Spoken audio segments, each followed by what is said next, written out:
Hello there, it's Stephanie Mo Davis. Welcome to my channel.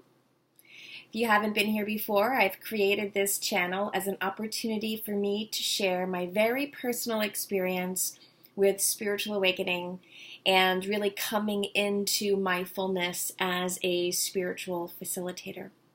I'm very authentic, I'm very honest, and my material doesn't resonate with everybody. So listen at your own discretion. Take what resonates and leave the rest, please. All right, so today's topic. The false spiritual light and the arrogance in certain aspects of the spiritual community. All right, so this is something that I am incredibly passionate about because I grew up with this since I can remember. As a very, very, very wee little child, little Stephanie, some of my first memories were having religious and spiritual debates at my grandparents' kitchen table. And very often it was between my grandparents and my father. And I would just sit there and witness and listen to the spiritual debate and really the personal interpretation of specifically the Bible. So, this is a deep subject, and I'm going to just scratch the surface today. And this really is for those of you who've experienced this spiritual overlay either as a child or in your upbringing, but I also want to put a little twist on this concept because I see this same pattern playing out in the quote-unquote New Age community, or even in the communities, the spiritual communities such as, the yoga culture or, other spiritual communities that aren't specifically religiously affiliated. So, my experience started religiously affiliated. My family was, they were Christian and they were exceptionally strict. Their primary source of inspiration and knowledge came from the Bible. And as you know, if you've read the Bible, if you've read excerpts of the Bible, if you know anything about this, it can be open to interpretation. And it is. And very often, we can get caught up in the arrogance of believing that our interpretation is the only right and accurate interpretation. Hence, the many, many, many debates that followed in my life growing up between my father and other people. Now, very specifically, as much as I love my father, we do still to this day disagree on certain elements of how to facilitate spiritually. And this is obviously probably a humongous aspect as to why I do what I do, just because I really grew up in this as part of my natural environment. So I was very, very turned off when I started to develop my own ideologies of living. When I was 12, 13, and so on and so forth as I grew up, I didn't really like to be pressured into believing what a certain parent told me religiously. I didn't like to be pushed, prodded. I didn't like to have fear instilled into me as to what would happen if I didn't follow the exact interpretation of the Bible that, a family member preached to me. And that's exactly what happened to me. I mean, I believe that in my specific dynamic, there were circumstances within, my father that he felt the need to somehow be responsible to quote unquote save me. So there was a lot of preaching, a lot of fearful dialogue. I can remember really specifically, there was one day where, I was pretty young, where I got sat down at the dinner table and I was literally preached segments of Revelations, which is the last book in the Bible. And really, it was a fear tactic. I mean, I was crying. I was terrified. I was literally terrified. And I didn't have the emotional intelligence at that age to conceptualize this material. And it was scary. And I don't think, in my opinion, it was the right way to spiritually share. Again, I've forgiven my father. I realize this is part of who he is, and it formed me to be who I am today. So I don't hold grudges anymore. I'm mature enough to realize, I've utilized this to catalyze my own growth. So, but anyhow, there was this big element of a lot of contradiction that I would witness as a child. Whereas, this is what I'm telling you to do, but then I'm not actually living that as so far as who was telling me to do it. So a ton of contradiction, a lot of pressure, a lot of fear, a lot of scare tactics, and I didn't like it. I didn't like it. And as I grew and as I evolved, I didn't want anything to do with that God that was being taught and preached onto me. I just did not resonate with that. And I held personal judgment about people who were very, very religious, because I wondered if they too were doing the same thing, if they too were preaching the word and not embodying it. And, it created a little bit of this rebellious nature within me to judge Christians at the time. That's what I was involved in. And again, I was younger, and now I don't do that. I see that not everybody's like that. But it definitely created this separation within me as to, what I believed in and what I was being taught, and also really, what is the God of my own understanding? And how am I interpreting the spiritual material I'm taking in? How am I interpreting the Bible? Is it the same way? And how I'm personally sharing it with others is such a huge, important factor as well. I know people who have religious beliefs, whether they're Christian or Jewish or Catholic or Muslim or whatever, that don't feel the need to scare the shit out of other people to believe what they believe. So again, this situation was very specific to me, how I was taught. So basically, in my late teens, I found yoga. And another video that I'm going to make is the New Age, the New Age community, and a lot of times this battle between the New Age and Christianity. And there is a battle there, and it's fascinating, and it's very interesting, actually, and it can be discussed at length. I'm not going to do it here today in this video, but long story short, when I got into yoga, my dad thought New Age was the devil, right? So there was finally a place where I could go, which was my yoga mat, and wherever I was studying at the time, where I felt at one with myself. I finally felt comfortable within myself, confident. I felt like I had something I really believed in. I felt as though I was developing a sense of God that felt like the God that I wanted to spend my time with. And, I still read the Bible. I still dabbled in other spiritual material. It didn't really look different. I was just accepting it in a different way than was being taught to me. So, very many years I was in this New Age community, and I honor it for what it did to me, because I really did develop a self-appreciation and a self-love beyond anything else that I had understood in my past. And I did develop my own connection with God that really became very, very, very, very strong. And still, I would get beef from, my father about being in the New Age and what I believed in and what I was sharing with other people in my teaching of yoga. And there was just this unacceptance.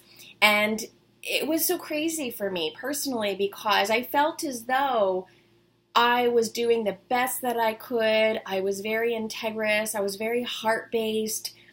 it wasn't about me. It wasn't coming from my ego and my teachings. My classes were just authentic, and I really thought that I was doing the best that I could. And, to have, somebody in your life who still says, yeah, you're not doing it right. It's still wrong. It's evil. It was very confusing, and, just created continuous angst with this concept of my father's ideology, of his perception of the Bible, and then me allowing me to kind of come to it on my own accord the way I needed it to be. All right, so now I'm gonna switch topic here a little bit. So many years I proceeded to embrace the New Age community, the aspects of the spiritual community, and develop myself with vast amount of external knowledge and books and spiritual material. And obviously I did a lot of the yoga books and, the Gita and the Vedas and Vedanta, and kind of really went deep into the philosophical aspects of yoga. And ironically or not, I remember when I had my last 2 studios ago, I had several people. I was in a small rural town, and I did have several people approach me after class and say, hey, Stephanie, I need to have a real serious conversation with you. And the conversation was, I really like yoga. It helps my back, it helps my body, it helps me distress, whatever their, what their ideas of what yoga did for them was at the time. But then they would come to me and say, but my pastor says it's wrong, or, my church says that yoga is evil. What do you think? And by no mistake, this came to me because that was part of my history and part of what I was dealing with. And for me personally, people would say, is yoga a religion? And, I've heard this described 2 ways, actually. The masses of the yoga community are going to say, heck no, it's not a religion. It's a practice. It's a way of living that, promotes healthy balance and physical health and mental health and spiritual connection and self-love. Obviously, all those things are really, really great. But actually, the deeper I got into the practice, and as years and years and years and years went by, I kind of came to the conclusion, what really is religion? Because I was so entrenched and steeped into the yoga community that I was living, breathing, sleeping aspects of the yoga practice. And it was a philosophy I was living by, and in terms, could it have been labeled a religion at that point? And did some people in history have yoga as part of their religion?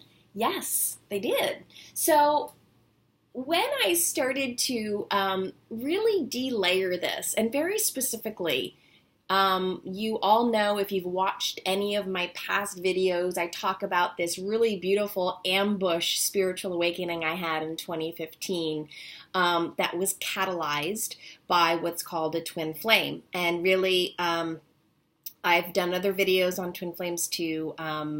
It's another topic. But I had this very profound experience that proceeded into an accelerated spiritual growth for me. And I'm now going on 4 years into this, and I'm still evolving and still learning, as we all are on this planet while we're here. But boy, did I come to some really crazy realizations. And one was that in an aspect, just one half of an aspect, my dad was right. There were things about the New Age community that I was blinded to because I was so steeped in it that I was failing to realize. Obviously, the way that my dad was teaching me and facilitating me, I don't agree with that at all. But what I realized was, because of the pressure and the religious overlay that I had from my upbringing, I polarized. So I went, like if this was my father and steeped in his distorted beliefs and pressuring me and sharing to fear and all of this stuff and contradicting his own belief system and all that stuff. If this was him, I went all the way over here. And I actually polarized into being another aspect of him and using the false light, the New Age community, the spiritual community, as what I thought was the right way. So what that led into, again, was more and more of this debating, and none of us could make our ends meet until recently.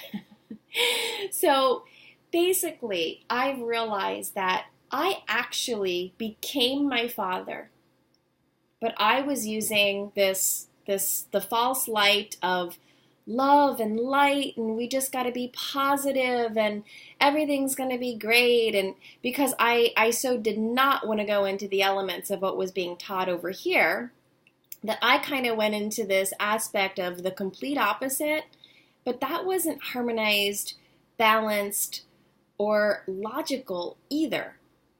Okay, I wrote a blog on my website and it's called "Why I Broke Up with the New Age Community." So what I will say is this: the New Age community is it's a label, right? And it's a community, and a lot of the New Age community can hyper focus on love and light and yogic texts more specifically, and other spiritual material as well. But then in the grand scheme of things, just because it's a beautiful way to live still does not mean that your way is the only way and right. It's that same element of what was happening over here. My way's right. No, the yoga way's right. You're still polarized, right? So I want to bring up what I had mentioned a second ago about what I call the false light teachings. So I was embedded in this as well because I wanted to get so away from the distortion of what I was taught in Christianity. And really, I have no problem with Christianity. What I have a problem with is the facilitators at times and if they're embodying what they're preaching, right? Again, that's open to interpretation. That's another subject. But over here in the yoga New Age community, a lot of times is this idea of, love and light, love and light. We just need to be positive and we need to be the change in the world, and we need to just lead by experience and just go out and love. What I will say is this: there's a lot of people like that exist whom in the past have gotten killed, for shot, worse, jailed, whatever, because they're just leading in that love and light. I'm not saying that's not noble. It is, but what I'm saying is this world exists with light and dark. And I have seen a lot of the spiritual community kind of come to this realization that we really absolutely need to address the shadow aspects and the darkness associated with this light. We just don't focus on love and light without doing the work. Okay, and that's a huge part of what I embody and embrace is the work, is bridging the gap, getting towards the love and light, but helping you get through the sludge and the work to actually embody that. We can't just pretend to manifest and law of attraction our way into everything. That's bullshit. I'm sorry. I've tried it a million times. There needs to be the aspect of moving towards the love and light, but not by spiritually bypassing the work.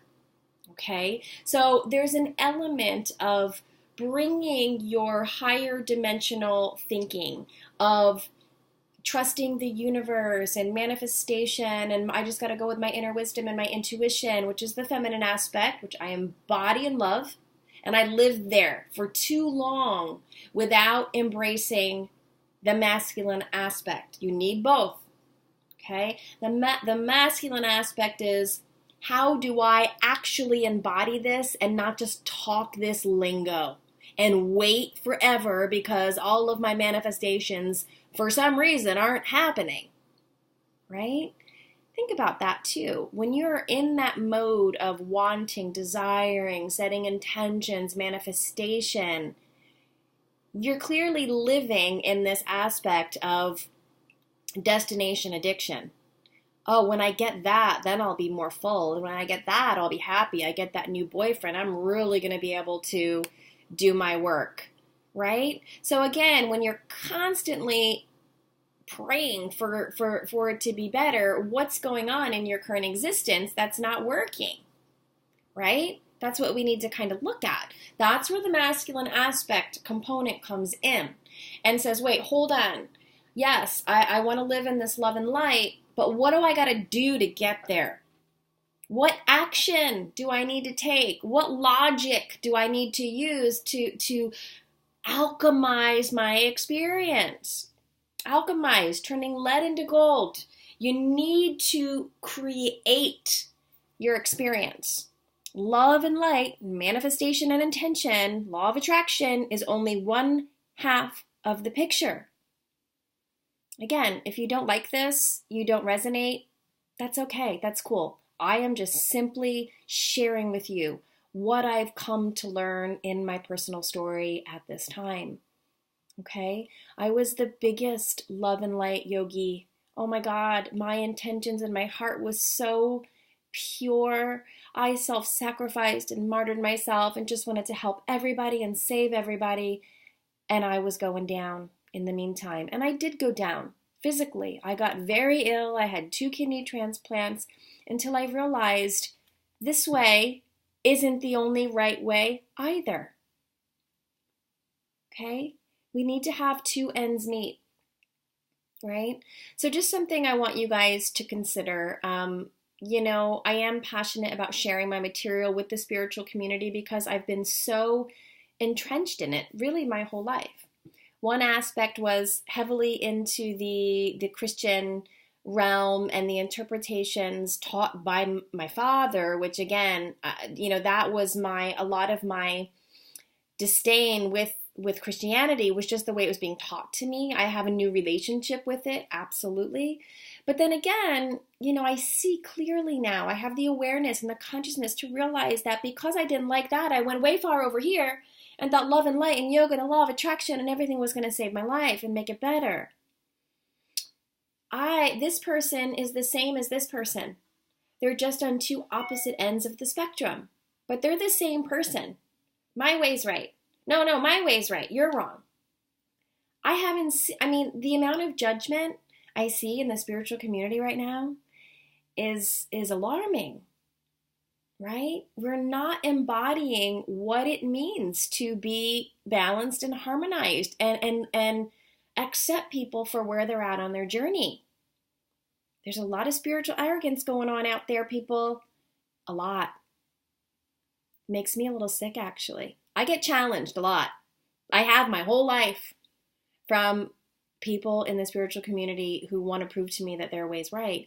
And I did it. I went way over here, right? That didn't work either. Alchemizing your life, alchemizing your spiritual practice has to do with embodying your experience, not just talking about it, not just stealing other people's quotes and making them your own on Facebook. I can't tell you how many people I see literally just steal like an Abraham Hicks quote or someone else's quote, and they're standing there and it's like, wait, who are you? Who are you? Who are you? So I'm just here to share. Where I'm at right now feels exceptionally peaceful and holistic. It's holistic because I'm trying to actively work on myself to embody myself, my heart, my wisdom, and live what I speak and have it be cohesive. My heart, my mind, my actions be cohesive. Not just preaching love and light on the mat and then acting like a crazy person off the mat. I am not a proponent for giving you guys a 1-hour experience on your yoga mat to help you cope with your out of alignment life that's taking you down. That's why I do not teach yoga anymore. I'm all for someone finding peace. I'm all for the tools and the steps it takes to move towards peace. But this is my investment, when does you taking necessary steps throughout your week to find peace? Maybe you just have time for yourself to take one yoga class. Or maybe you find a time once a month to get a massage. When do we recognize that our temporary tools are giving us vast amounts of joy temporarily? And to get the clear vision to realize, wait, hold on. Maybe I wouldn't need to go to yoga 3 times a week and have this and have that and massage and all my tools that I'm spending tons of money on if I just got my life in alignment. There is a huge gap here. I understand. And I'm compassionate because it took me a very long time to bridge that gap within myself. To really say, I can take on my life and take control back and say yes to what I want to do and say no to what I don't, and find ways to really honestly deal with the things in my life that I feel that I can't change, to live in alignment, right? But it can be done. Piece by piece, layer by layer, move towards what brings you authentic joy and move away from what doesn't. That's the starting point. I've been on this journey for 3 years, every day, keeping myself accountable to what resonates and what doesn't, and speaking my truth and living in that kind of formless state of being guided and being of as much service as I possibly can. But in order to be of service, you need to be healthy within yourself, day in and day out, and embody what you're teaching. Is it valuable to teach a yoga class and talk about ahimsa or any of the sutras or any other inspirational material to your class? Is that beneficial? To an extent, sure, to an extent. But then at some point, you got to actually do that. You got to actually embody this stuff.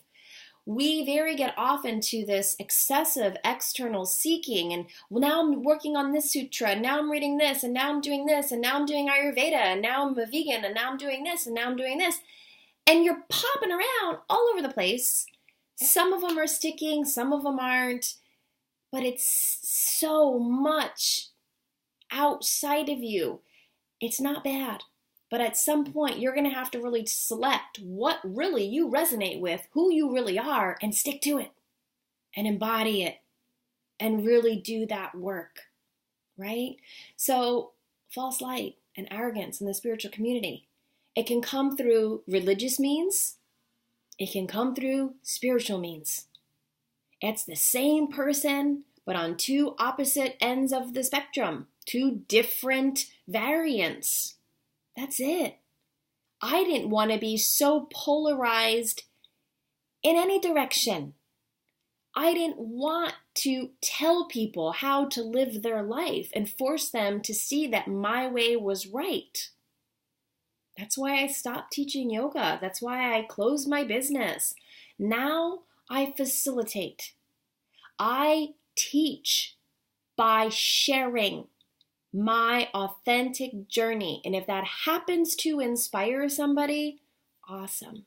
But I do not tell somebody what to do. I may suggest what I would do in a situation, but I will tell you right now, if the words come out of your mouth, you should do this, you need to do this, run like hell. That's arrogance. Nobody has it all figured out. And if they do, they wouldn't be here anymore. They wouldn't need to be on Earth School anymore. They would no longer be here. So watch who you're drawn to.